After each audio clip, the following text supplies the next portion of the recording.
Hey everybody, welcome to Peelin Drag Podcast number 3. I'm Josh. I'm Grant. And today we're going to be talking about shad and shad fishing. The shad are really starting to show up here in the tidal waters of Virginia, so we're going to basically just give you a rundown on what you need to throw and where's far in the river and that sort of thing. But I'll get us started off. Basically, the best bait, most popular bait is just your shad dart. And right here we have a purple and pink shad dart. It's got a little calf tail right there, a little bit of firm hair. And your purple and pink is good for your dingy water, your muddy water. It seems to be a better color when the water, your water clarity and your visibility isn't very good. Your second option, I only have 2 shad dart options. These are the only 2 colors I use. This is chartreuse in like a yellowish color, and that works a little bit better when you have clear water. I don't generally throw that shad dart as much because usually around here on the James and stuff, your water is kind of dirty. The springtime around here, we get a lot of rain, so there's all that runoff stains the water up pretty good. So yeah, it's usually pretty dingy. You never have clear water during the shad run. Right. And your purple and pink is usually your best go-to option. You can also throw red works well in your shad darts, and your orange and chartreuse combinations like that. That seems to work pretty well. Pink and white's a pretty good color. Right. But that's about it for shad darts. Your sizes, I'd stick right around 1/16, depending on what your line is you're throwing. If it's lighter line, obviously go with a lighter shad dart. But you can go up to the 1/8 ounce shad darts, but the only time we really throw the heavy shad darts, the full size ones, is when the river's running pretty high. The river's normally around shad season. The river's hanging around 6.5, 7 feet. That's the James. Yeah. But if it's ever up above 7.5 around it there, almost 8 feet, usually it's too muddy to fish. But if it's clear, then we can throw, the heavier darts and get them down, and they'll still eat. Yeah, and you're gonna want to fish for these guys on light tackle, your ultralight reels, your light line. That's where you get the most fight out of the fish. That's where they're the most fun. So usually 1/16 is what you want to use. Next, we got the shad spoons, which is another really good option to fish for them in these tidal waters. These are the Nungasir or Nungasir. I'm not really sure how you're supposed to pronounce them. Shad spoons. They're the ones, big important part of them. They're the ones without the swivel up top. You can see they just have a little, like a split ring up there. What that does is not having a swivel, it really produces a whole lot of crazy action, makes them really flutter crazy. They come in a bunch of colors. The 2 main colors you'll see everyone throw it is your silver and your gold. And then Nungasir just started about 2 years ago making these in painted spoons. We like the green and chartreuse, along with there's one that's pink with a solid white. They all have fleck in them. The good thing about that crazy action, the ones with the swivel are really tight spinning. They spin just kind of end over end, really tight barrel roll. It's great, but you don't really get the best hook set on them. The fish don't seem to hit them as hard. They rip the rod out of your hand when they hit these, just because they're flashing so hard and pushing so much water. And I don't know if it's just coincidence or what, but almost 95% of the fish we catch are in the bottom lip, right in the center of the jaw. So if you're about conservation, you don't even have to touch the fish. You can grab that big old spoon and just flip them right out.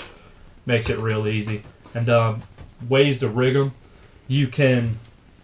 the way for the shad darts and the way I like to rig spoons is with about a 16 to 20, maybe even up to about a 24-inch leader. That's usually the same strength monofilament that I'm running for my main line. Just tie your shad dart to the bottom of the swivel. This is just a number 2 or number 4 freshwater barrel swivel.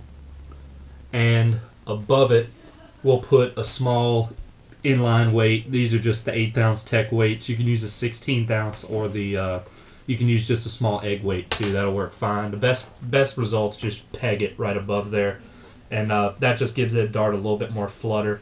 If you're rigging like this with a spoon, it's worth it to pay a little bit of extra money for a little bit nicer swivel. Go to a barrel swivel instead of just your regular swivels. It'll produce a whole lot less line twist. And that's the main thing.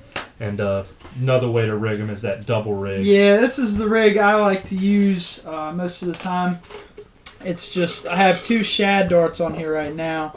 Just your purple and pink shad dart. And I have a dropper loop going down to this one. Obviously, I tied them a little bit too close together because once they're actually going, there's not much room in between them. I usually tie it about where my thumb is. But you can do the shad dart combination, or you can do a dart and a spoon down here combination. You're going to want to swivel down there if you do that. Or in some of the tidal rivers around here, it's really kind of strange. I haven't seen it, but in a few select places that they actually like to hit grubs, which is out of the ordinary for shad. But a lot of times I'll do a shad dart to grub on the combination, and that works really well. And the key thing, remember also when you're using your spoons, you're going to want a little bit heavier of weight on there, just because these acquire so much lift from that. There's so much drag being pulled through the water, especially without that swivel on. Yeah, so to get down to them, because these kind of float a little bit better because of the way they're moving, you're going to want like a 1/8 ounce as opposed to 1/16 just to get down to them. But yeah, just the grubs have a white on just a lead head, and I've seen this work pretty well. Just electric chicken color, your pink to chartreuse, and I like to throw 2 pound a lot for the shad just to have a lot of fun with them. I just tied up just a little shad fly type hybrid thing. It's got your dumbbell weights just to add a little bit of extra weight to them and a curly tail.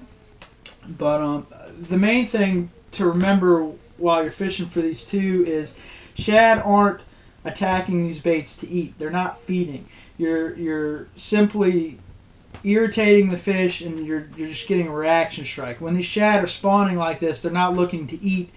That's why none of these look like any sort of food they'll ever see. That's why they're crazy colors. It's just in their way. They're trying to hit it and just get it out of their way. It's not. They don't think it's an egg. They don't think it's a grass shrimp. I've had people say, "Oh, it's a grass shrimp. That's what they eat when they're in the salt water." They don't think it's anything like that. Grass shrimp ain't chartreuse. Yeah, that's why I get these crazy colors. You're just trying to get it to where they can see it, and they want to kill it. They just want to destroy it. They're not trying to eat it. But anyway, we're gonna move over to fly fishing, and that's Grant's forte, and that's probably the most productive way to fish for these things. It's just fly guys, you see them out on the river, they just wax those spinning guys. It's my preferred way to fish for them. It's a lot more fun just because it's a whole lot. I mean, it's the definition of light tackle. You've got they've got 9 foot of leverage on you for every 2 inches that you've got behind your hand. Makes it a whole lot more fun. But honestly, with the fly rod, the color doesn't seem to matter much. I mean, you can see the shad flies we use. The weight is more important than anything. These are similar to the same pattern that I've got the video on our channel for tying. Just added a cone head in front. You can throw them with 2 pound if you want. Same, different color combinations work fine. But the color doesn't seem to be much of a problem with the fly rod. It's more or less a weight game. It's almost like fly fishing for steelhead. You want to find that weight, and you don't have to change your color very much. The ticket is your line, though. If you're going to fly fish for shad, you just need to bite the bullet and buy a good streamer tip fly line. I'm not talking like a 10-foot streamer tip or 12. You go to a depth charge, 250, 300 grain, 24-foot sink tip, and you put about 1.5 foot of 6-pound fluorocarbon on the end of that tip and tie one of these guys on. It's all you have to do. And you use the heavy sink tips, 250, 300 grains. They sink 7 to 9 or sometimes 10 to 13 inches a second. That'll get you down to where they need to be. And the main thing is, you can count them down. That's one thing you can't replicate with spinning gear is, you're using lead, you can try and reel the same, speed, do the same thing. But like Josh said, later in the day is where the fly fishermen are really shining, because right when the sun comes up, everybody's catching them. Everybody's just catching them every other cast. But when the sun gets high, those fish go deeper, or they get a lot more picky just because they can kind of see what's going on a little bit better. And the fly fisherman, you can just put this perfect drift out every time. You can count it down to the inch and find that school. That 24-foot sink tip, I mean, the first thing you're doing, you're usually counting it anywhere from 5 to 15 seconds. And you count it down, you cast it out at about a 45-degree angle. Once it hits the water, just count it down. They're usually around 7 or 8 is where I find in the James. And once you find them, you just keep doing the same thing over and over again. Don't ever rod set these fish with that stupid sink tip on there. You'll snap a rod off at the cork. The tip's too heavy to try and set it. Just strip strike them. But count that tip down as it swings. When you find a fish, you'll be able to do it every cast until that school moves up or down. And then 10 or 15 casts is all it's going to take to find that school again, and then you're in them again until the school moves again. So, I mean, you can sit there and just one right after the other. It's my preferred way to do it. And there's been many a days where the term "catch me some bait" has been said. Yeah. So, yeah. Especially when you're getting out there late in the evening, those fish have been pressured all day. The only way you're going to catch them is on a fly. Yeah, if you have the choice between spinning and fly, even if you're catching for bait, use a fly rod. He's beat me up a couple times on numbers, and it's not very much fun watching somebody catch them like that and you're not. But a couple other key things to remember. You got to know the difference between your American shad, your herring, and your hickory, and your gizzard shad. Gizzard shad are generally always in the river. They're the definition of trash fish. They're not really good for much. They're barely good for bait most times. They're bigger than about 90% of the shad you'll catch in terms of weight. Right. They're like 3 pounds. They smell like they reek. When you pull it out the water, you smell it. They're terrible. But that's primarily because a lot of them are hanging out around discharges and stuff. Hanging out around discharges and stuff, or wastewater treatment plants and that sort of thing. But we're not prepared with any kind of visual thing to show you. You're going to want to look this up. I'm just giving you a fair warning because herring, blueback herring, and American shad or white shad are illegal to keep. Most guys watching this video already know that, but you new guys out there that are checking this out, you need to know there's a moratorium on it. The herring moratorium gets lifted after this season. Supposedly. You still can't keep them, but a few guys from the DNR and a couple guys from Game and Inland Fisheries that we talked to have all said the moratorium's getting lifted next year. But this year is 2014. Don't watch this video and say no. No, just don't quote us. But it's supposed to get lifted. Yeah, it's supposed to. That's all up for question. But your white shad or your American shad are generally a lot larger than the rest of them. Start out around 3 pounds and go up to double digits. So. Yeah, we usually top out around 5 pounds around here. You don't generally see them bigger than that. But your white shad, your hickory shad are the best for bait. They're probably what you'll catch the most of the shad run. They seem to be here the longest.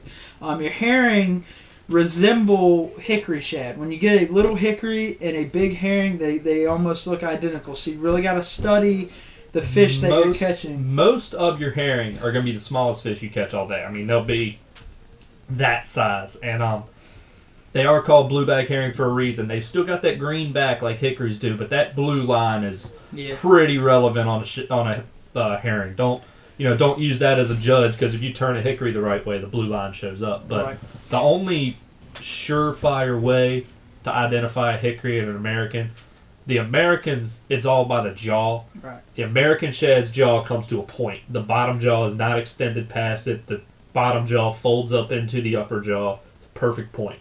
The hickory looks exactly like a tarpon. Their bottom jaw have overbite. Yeah, it protrudes a good quarter inch above the top jaw. The top jaw folds down into the bottom jaw. That's the only surefire way. A bunch of these old guys will say, "Oh, count the spots, count the spots."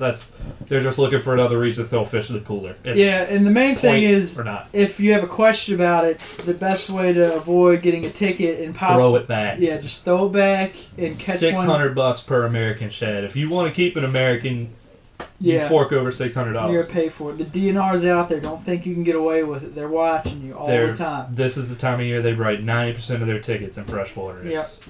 But just as far as Americans and hickory go, know what you're dealing with, know what you're catching. It's not worth a felony, and it is a felony if you catch enough of them to add up. A couple American shad, you will get a felony, and it's not whatever good. That number is. There's some price number that equals a felony. And if you had 4 or 5 Americans in a cooler, take you're your probably rods, they getting can taken take your boat, your truck, all that crap. You don't want to deal with that. But another thing is know where to fish for them in the rivers. Generally, shad like to stage up. So if you're in the James, say, high tide, they're going to be moving, so you can troll for them. You can throw your rods out and paddle, or throw your rods out and cruise your boat slowly, and you'll catch them that way. It's good. Troll, and you catch a lot of fish. But on low tide, they like to stage up. They like to get in these deeper pools. So on a falling tide is what he means. Yeah. When the tide's really rolling, they're going to get behind something. Yeah, falling to low tide, they're going to be getting in these pools and just kind of hanging out. So you can really slay them if you find a good spot. But that's mostly, your major things to remember right there. Know what you're catching, know where to fish for them, know that they're not hitting to eat, they're hitting to kill. And that is a different kind of strike. Your hickories are going to jump pretty crazy. They like to go airborne. Most of your Americans bulldog you right to the bottom. And your big female hickories will usually go down to the bottom until the last 10 seconds, when they want to jump 1 or 2 times. But it's a hickory when they come out the water immediately, usually. Yeah, but. And your Americans, you're going to want to, if you want to get a picture, get your picture, but get that fish back in the water quickly because they fight you so hard. By the time they get to you, they're gassed. Leave them in the net, in the water, until you're ready to pull them out and take a picture. There's no reason to kill those fish. There's very few of them left. I mean, you're catching more and more every year, but they still need to be protected. Yeah, and you can't keep them anyway, so there's no point in killing them. But yeah, that's a fish you really want to focus on your preservation with. They fight you to the bitter end, and once they get to you, they really need a good reviving and being let go. But that's pretty much all we have for shad. That's your tackle selection, and you want to go out there with a lot of them. If a lot of whatever you're using, if you're using light line, because a lot of times you get broke off because these Make things, it fun. Just use light line. These fish aren't any fun on 10-pound mono. unless you're trying to get bait or something. But that's pretty much it. If you're going out there to catch fish, do it on 4-pound, 6-pound, even 2-pound if you feel like it. And Right. just let them dog you out. It's fun. Like saying it's what, second week in March. And they're already here. Yep, the water's starting to warm up and they're showing up now. There's the MS Shad Shootout next month. You guys want to check that out. It's going to be a whole lot of fun. It's out of Ancaro's Landing on the James. April 12th. Yep, it's big as 2 shad and 1 blue cat, so it's a lot of fun. Get you out doing something a little different besides all these bass tournaments and that sort of thing. So check that out. And they got a striper division and a fly fishing division. Striper's just largest striper. Fly is largest fish on a fly. Yeah, so it's good stuff. It's for a good cause. Get over to msshadshootout.org, and you can. It's only like $20 to register. It's good stuff. It's a good time. But anyways, we're on YouTube, Twitter, Facebook, Instagram. You can check the links to all that at our website www.fishhardorstayhome.com. We're going to continue to put these podcasts out, and we're getting ready to kick off our filming season with the shad run, so it's going to be a whole lot of fun. The shad run's where you dust off all your winter gear and get out there. By the way, make sure your boat is ready to go before you get to the boat Don't ramp. ruin the boat ramp for everyone else if you're out there in a boat. Yeah. So many people haven't used their boat since last shad season. Backing down the ramp, all cockeyed, taking up three lanes. Just start your boat before you go to the shad run. Start it in the yard with a fake a lake on it. Just don't screw up the ramp. Put your motor down in a 55-gallon drum, crank it up, make sure she's good to go. This is the Super Bowl for Central Virginia fishing. Everybody's going to be out there. Every boat ramp's going to be slammed. Make sure your gear is ready to go so you can back down to the ramp, get on the water, get out of the way so the next guy in line can get out there and enjoy it too. But that's all we have for you guys. Thanks for joining. Thanks for joining in. Thanks for viewing. We'll see you on the water. Yeah. Best Have take a it good easy. one.